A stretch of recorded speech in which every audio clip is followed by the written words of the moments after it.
नमस्कार प्रिय विद्यार्थियों, वीके नॉलेज इलेक्ट्रिकल में आप सभी का स्वागत है। Power grid junior technician electrician final result cut off और स्कोर रैंक को लेकर अभी भी बच्चे बड़े परेशान हो रहे हैं। कुछ बच्चे ITI प्लस डिप्लोमा है उस बात को लेकर भी बड़े कन्फ्यूजन में है। पॉइंट टू पॉइंट चर्चा करेंगे। अगर आप पावर ग्रिड से जुड़े हुए हैं तो वीडियो आपको पूरा देखना है। आपके सभी सवालों का जवाब इस वीडियो के अंदर है। साथ ही बात करेंगे BSPCL में भी फॉर्म का अप्लाई होना था, PSPCL में भी अप्लाई होना था, यूपी मेट्रो के रिजल्ट और बारक के स्किल टेस्ट। कई सारे पॉइंट्स हैं जहां वैसे तो हम संडे लाइव के दौरान चर्चा करते हैं, लेकिन एक वीडियो के माध्यम से आज आपको इन्फॉर्मेशन दे रहे हैं ताकि आपके सारे डाउट्स जो है वो क्लियर हो जाए। देखो, first of all power grid पर बात करेंगे। दो चीज़ें कहना चाहूँगा कि डेली कन्फ्यूजन में, परेशानी में नहीं रहना है। जो आपके मैसेजेज आ रहे हैं वो इस तरह के आ रहे हैं कि आप बहुत डिसअपॉइंटेड लग रहे हैं। बहुत सारे बच्चों के मैसेज इस तरह के आ रहे हैं।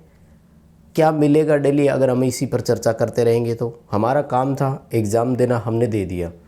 अब गेंद उनके पाले में है, वो क्या करेंगे, कब करेंगे, करेंगे ज़रूर। फिर भी मैं बता देता हूँ, ये जो भर्तियाँ आई है ना, ऐसे क्रूशल टाइम में आ गई कि इधर से आचार संहिता लग गई और आचार संहिता में बहुत सारी चीज़ें अटक जाती है। अभी ये हमारे जितने भी केसेज पेंडिंग चल रहे हैं, चाहे पावर ग्रिड का हो, चाहे बारक का हो, चाहे बिहार PCL का हो, चाहे पंजाब PCL का हो, ये सब केवल और केवल मॉडल कोड ऑफ कंडक्ट आदर्श आचार संहिता की वजह से ही अटकी हुई है। 4 जून को फाइनल रिजल्ट आएगा, 6 जून से आचार संहिताएँ हट जाएगी तो सब कुछ नॉर्मल हो जाएगा। मैक्सिमम 1 हफ्ते की बात हो रहा है, तो थोड़ा सा इंतज़ार और कर लीजिए। बात ये आती है कि पावर ग्रिड में हो क्या रहा है। दरअसल इन्होंने जोन वाइज वैकेंसी डिवाइड करके खुद ही इन्होंने इस वैकेंसी को कॉम्प्लिकेट कर लिया। इतनी जटिलताएं इसमें आ गई कि अब इनके खुद के यूँ मान लो कि काम को निपटाना बहुत मुश्किल हो रहा है। सबसे आसान और सुंदर काम था कि एक बार बच्चों से फॉर्म अप्लाई करवाते, एक कॉमन एग्ज़ाम जैसा कि हुआ भी था, एक कॉमन रिजल्ट निकलता, कॉमन बच्चों की एक मेरिट लिस्ट बनती और काउंसलिंग के दौरान बच्चे से जोन चूज करवा लिए जाते। इस दौरान पढ़ने वाले बच्चों को सबसे ज़्यादा फ़ायदा होता है क्योंकि वो मेरिट में हायर रेंज पर आते हैं तो अपने जोन को वो सेलेक्ट कर लेते हैं और कहीं ना कहीं उनको अपॉर्चुनिटी मिल जाती है। अब जब ये जोन वाइज डिवाइड कर देते हैं तो इसमें ये होता है कि किसी जोन की मेरिट बहुत हाई जाएगी, किसी जोन की मेरिट बहुत कम रहेगी।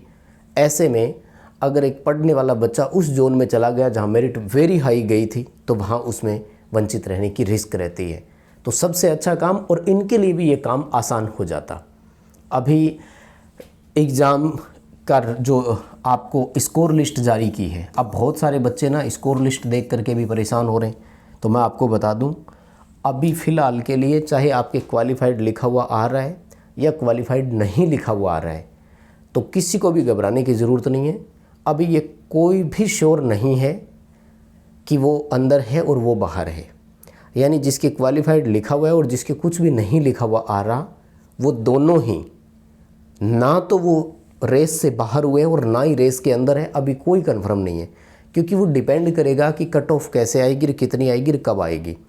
हाँ, जिनके क्लियरली नॉट क्वालिफाइड लिखा हुआ आ गया वो बच्चे रेस से बाहर हैं। केवल वही बच्चे रेस से बाहर है, बाकी किसी को भी चिंता करने की ज़रूरत नहीं है और सोचने की ज़रूरत नहीं है। देखो, ऑफिशियल किसी के पास नहीं है, ना मेरे पास है और ना किसी और के पास है। हाँ, जो जेन्युइन है, जो एक पॉइंट ऑफ व्यू है, उस पर हम बात कर रहे हैं कि अगर क्वालिफाइड लिखा हुआ है तब भी ठीक, कुछ भी नहीं लिखा हुआ तब भी ठीक, नॉट क्वालिफाइड नहीं लिखा हुआ होना चाहिए बस। तो ये दोनों बच्चे जो है ये रेस में शामिल है। इसका पता कब लगेगा? 2 तरीके की चीज़ों से पता लगेगा। एक तो ये जोन वाइज कट ऑफ जारी करेंगे, तब हमें वो कट ऑफ लिस्ट देखनी है, जल्दी आ जाएगी, आचार संहिता के बाद ही आएगी। एक तो देखो गर्मी पीक पर चल रही है इस टाइम, तो वो भी नहीं चाहते कि बच्चों को बुलाएं, आने जाने में देखो कितनी परेशानियाँ होती है, सबको पता है। तो ये 1 हफ्ता तो कम से कम अब लगा देंगे, तो अगले 1 हफ्ते तक, और मैं ये कहूँगा 6 जून तक सारे शांत बैठे रहो, किसी को भी घबराने की ज़रूरत नहीं है। तो पहली चीज़ तो कट ऑफ आएगी। दूसरा, आपका कट ऑफ रैंक दिखाएगा। वो क्या करेगा? आपकी अलग से कट ऑफ रैंक आएगी, तो उसमें पता लग जाएगा कि आप किस नंबर पर है। समझ रहे हैं ना? यहाँ से पता लगेगा कि आप रेस में है या रेस से बाहर हो गए। जब तक ये दोनों डाटा अपने पास नहीं आ जाते तब तक कोई आपको कुछ नहीं बोल सकता, इसलिए घबराने की ज़रूरत नहीं है। नंबर आपके चाहे कितने भी हो, नोट क्वालिफाइड नहीं लिखा हुआ है, रेस में शामिल हो, सिलेक्शन होगा कि नहीं वो डिसाइड होगा इन दोनों बातों से। बताओ क्लियरली समझ में आ गया क्या?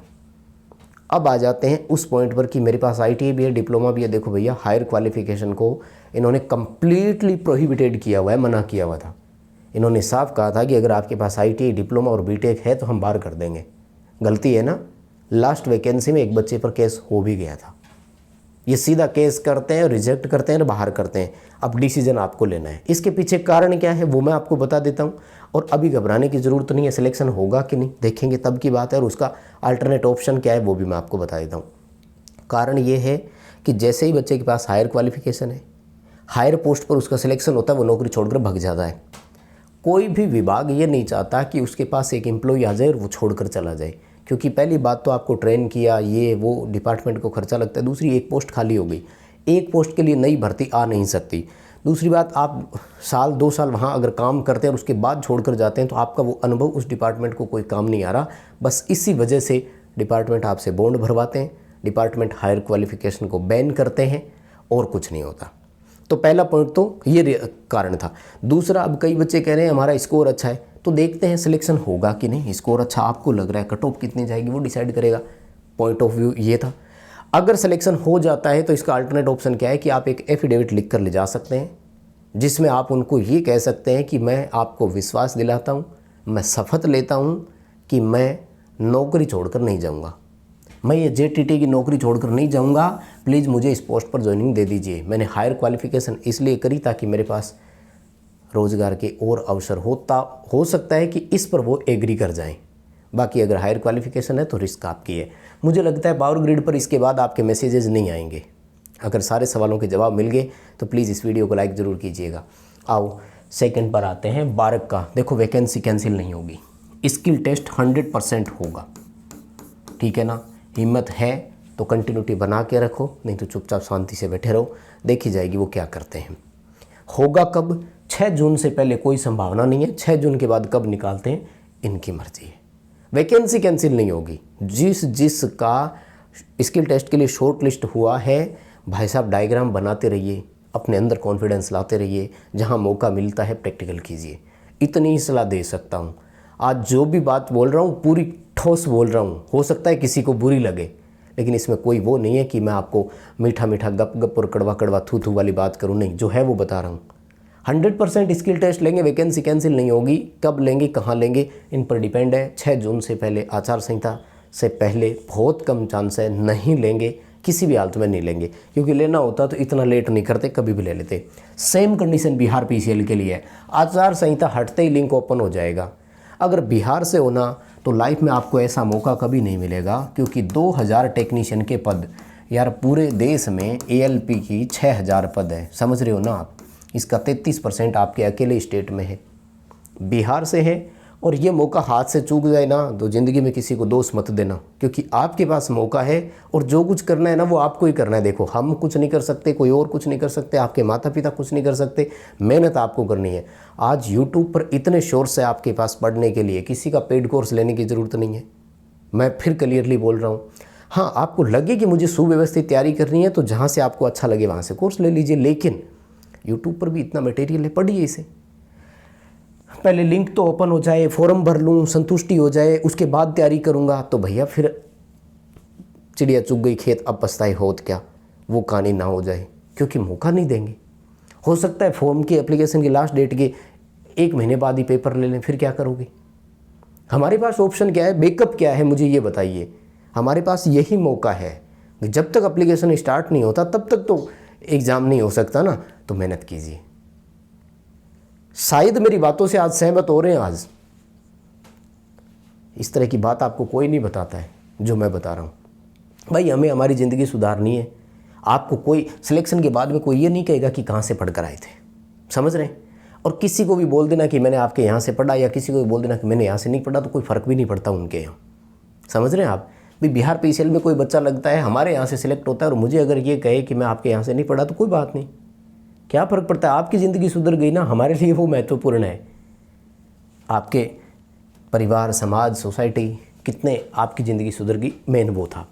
सेम कंडीशन PSPCL की है, 4 जून के बाद फॉर्म स्टार्ट होंगे। पंजाब से हो तो ज़िंदगी में ऐसा मौका दोबारा नहीं आएगा, क्योंकि आपके यहाँ तो अदर स्टेट वाले आते भी नहीं हैं। तो जो कुछ करना है आपको आपस में ही, पंजाबियों में ही करना है। जो करना है, कंपटीशन आपका अपनों के बीच ही है, ठीक है। तो मेहनत करते रहो। और क्या था, महाराष्ट्र में भी देखो, महाट्रांसको, महाडिस्कोम, महावितरण बोल दो, एक ही बात है। महाजेनको, भैया क्या ही बोलूँ मैं आपके बारे में यार। आपका भविष्य आपके हाथ। और यूपी मेट्रो वाले कभी भी रिजल्ट जारी कर सकते हैं। मस्त रहो, एग्ज़ाम आपने दे दिया, तैयारी करते रहो। तो यही अपडेट थे, बस इतना ही कहूँगा।